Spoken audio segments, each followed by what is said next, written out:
Hello साथीहरू नमस्कार। यो चाहिँ पातरासी गाउँपालिका वडा नम्बर 3 चौरा गाउँमा पर्ने यो चाहिँ लुटचौर माध्यमिक विद्यालय नजिक हो। यो चाहिँ धेरै वर्ष भयो यो चाहिँ बन्दै गरेको हाई अल्टिट्युड ट्रेनिङ सेन्टर भनेर बन्दै गरेको छ, तर अहिलेसम्म खासै त्यति राम्रोसँग बनेको पनि छैन। तर साथीहरू चाहिँ क्रिकेट खेल्न सुरु गरिसकेका छन्। हेर्नुहोस्, हेर्दा दृश्यहरू एकदमै ठुलो ग्राउन्ड मैदान छ, तर यो हाई अल्टिट्युड विभिन्न वाद विवादको कारणले गर्दा चाहिँ अहिलेसम्म यति नै रहेको छ।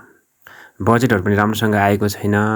यो चौर मात्र अलिअलि समाएका छन्। हेर्नुहोस्, लगभग यो 10 वर्ष जति भइसक्यो। 2072 सालदेखि सुरु भएको यो हाई अल्टिट्युड ट्रेनिङ सेन्टर अहिलेसम्म खासै राम्रो पनि बनेको छैन। यही धुलो माटो नै छ।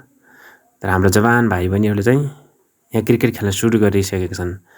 अब यो हाम्रो नेपालको देशको अवस्था नै गाह्रो छ नि त।